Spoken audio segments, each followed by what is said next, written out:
कारतूस मौजूद है। फिलहाल पुलिस ने इस संदिग्ध युवक को धर दबोचा है। भक्तों ने यह जानकारी पुलिस को दी थी इसके पास, क्योंकि देसी कट्टा मौजूद था और कारतूस मौजूद था। अब इसकी गिरफ्तारी हो चुकी है, इससे पूछताछ की जा रही है। लेकिन हो सकता है मकरंद, क्योंकि ये बात धीरेन्द्र शास्त्री भी कह चुके हैं कि उनकी जान को खतरा है, और इस तरह से अगर संदिग्ध युवक घूम रहा था देसी कट्टा लेकर, उसके पास कारतूस भी थे, तो जाहिर सी बात है उसकी मंशा रही होगी वो कुछ बड़ी वारदात को अंजाम देने के फिराक में हो। और अब इस तरह से एक युवक का, मुस्लिम युवक का कट्टे के साथ उनके परिक्रमा क्षेत्र में पकड़ा जाना संदिग्ध है और बहुत गंभीर विषय है। पुलिस इसको लेकर के पूछताछ कर रही है। इसीलिए मैंने कहा औपचारिक रूप से किसी तरह की बातचीत अभी पुलिस नहीं कर रही, जब तक पूरा खुलासा या पूरी जानकारी उनके सामने नहीं आ जाती कि क्या केवल यही युवक था, क्या इसके कोई और साथी तो नहीं थे, या बाकी बहुत सारे तथ्य आपस में जोड़े जाने के बाद ही इस बात की तस्दीक की जा सकेगी कि इस युवक की मंशा क्या थी और ये युवक वहां पर क्या कर रहा था। इसके बाद पुलिस औपचारिक रूप से ही ये बता पाएगी कि क्या कारण इसके पीछे रहे हैं, इस युवक के यहाँ पर बंदूक लेकर आने के पीछे क्या कारण रहे हैं। और दूसरा ये कि आर्म्स एक्ट के तहत मामला दर्ज किया गया है, तो अभी फिलहाल किसी तरह की मंशा का खुलासा पुलिस की ओर से नहीं किया गया है। जो जानकारी निकल करके आ रही है कि शिवपुरी का एक रहने वाला है, कहाँ का रहने वाला है, वहां पर भी टीम भेजकर ये पूछताछ की जाएगी कि आखिर ये इसका बैकग्राउंड क्या है, क्या किसी क्रिमिनल बैकग्राउंड से है या फिर कोई और इसका बैकग्राउंड रहा है, पहले कोई आपराधिक रिकॉर्ड तो नहीं रहा। इसकी जानकारी भी पुलिस पता कर रही है। जी हाँ दोस्तों, ये बिल्कुल सही खबर है। सज्जन खान नाम का व्यक्ति इसी परिक्रमा मार्ग से गिरफ्तार हुआ है, जो कि शिवपुरी का रहने वाला है। ये आप देख रहे हैं बागेश्वर धाम मंदिर के पीछे जो परिक्रमा मार्ग है, इसी जगह से सज्जन खान नामक व्यक्ति जो है गिरफ्तार हुआ है। देसी कट्टे के साथ गिरफ्तार हुआ है, कारतूस भी उसके साथ में था, जिंदा कारतूस उसके पास था। 315 बोर की जो है देसी कट्टा उनके पास से बरामद हुआ है। इसी जगह पे अभी कुछ देर पहले पुलिस वाले इस जगह को पूरा सर्च कर रहे थे, अच्छी तरीके से सर्च किए हुए। ये देख सकते हैं आप बागेश्वर धाम का पीछे का जो सीढ़ी है वो आप देख रहे हैं, जो परिक्रमा मार्ग के पीछे से लोग बागेश्वर धाम मंदिर की तरफ जाते हैं, वो ये अभी सीढ़ी है, नई सीढ़ी बनी है, हाल ही में सीढ़ी बनी है। कहा यह भी जाता है कि कुछ देर यहाँ पे सज्जन खान नाम व्यक्ति जो संदिग्ध था गिरफ्तार हुआ है, वो यहाँ पे कुछ देर बैठा हुआ भी था। कहा यह जाता है कि रेकी करने के मकसद से आया था सज्जन खान, उसके साथ एक दो साथी और हो सकते हैं। इस सिलसिले में पुलिस अभी भी छानबीन कर रही है सज्जन खान से। अभी जो है पूछताछ चालू है, पुलिस पूछताछ कर रही है। वो शिवपुरी का रहने वाला है सज्जन खान, वहाँ पे भी पुलिस जाके उसके घर पे भी जाके पूछताछ करने वाली है, या वहाँ के जो पुलिस स्टेशन है, नियर बाय पुलिस स्टेशन उसके घर के, वहाँ से भी डिटेल उसकी ली जाएगी कि कहीं ये और भी वारदातों में तो शामिल नहीं है, क्या कारण से बागेश्वर धाम में आया था, किसने भेजा था, किस तरह का वो कृत्य करने वाला था। मैं ये बोलता हूँ अच्छा हुआ गुरुदेव धाम पे इस समय नहीं थे, नहीं तो एक बहुत बड़ा हादसा जो है हो सकता है, ऐसे शंका है।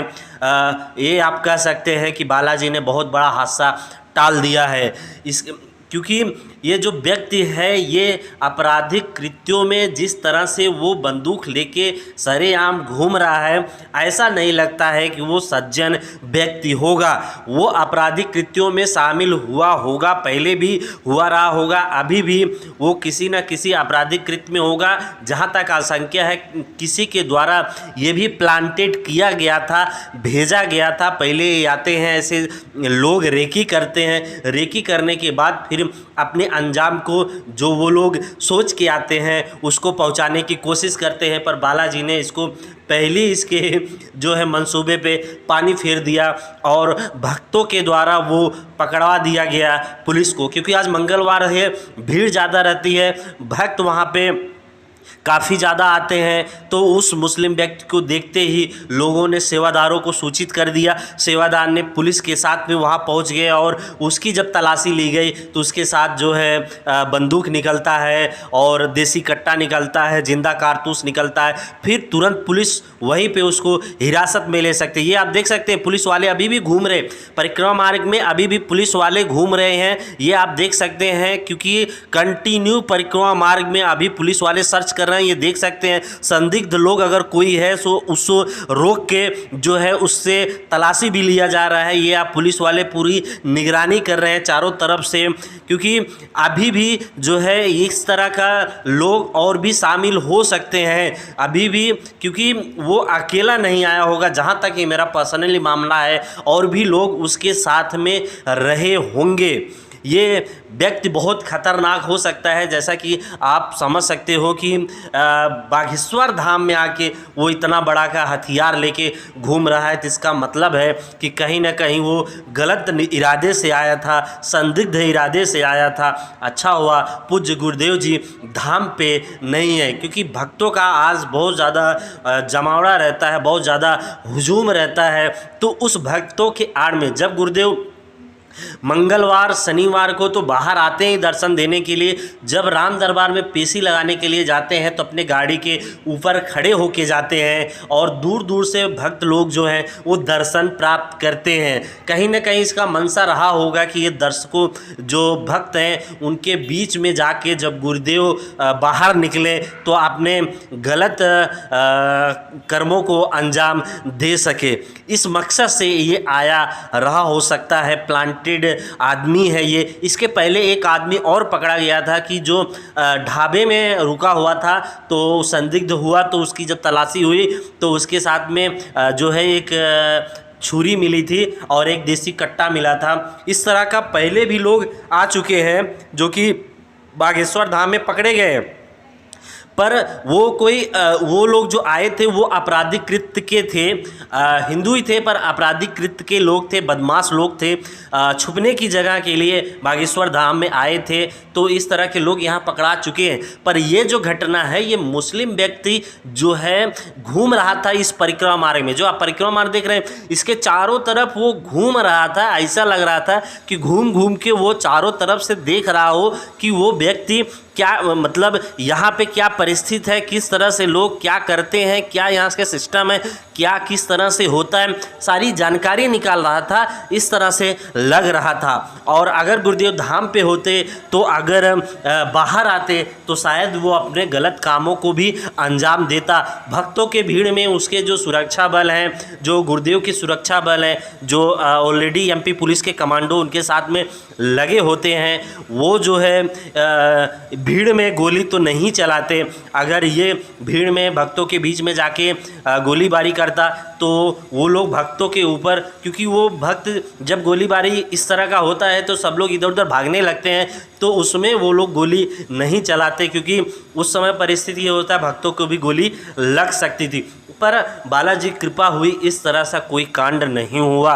और मैं बालाजी से प्रार्थना करता हूं कि ऐसे भी जो लोग आए, ऐसे लोगों को बाहर ही जो है पुलिस के हवाले हो जाए, इनके अपने गलत कामों में ये कामयाब ना हो। मैं ये प्रार्थना करता हूं, आप लोग भी प्रार्थना कीजिए। अगर बागेश्वर बालाजी के भक्त हैं तो प्रार्थना कीजिए कि ऐसे प्लांटेड लोग जो आते हैं वो अपने मकसद में कामयाब बिल्कुल ना हो।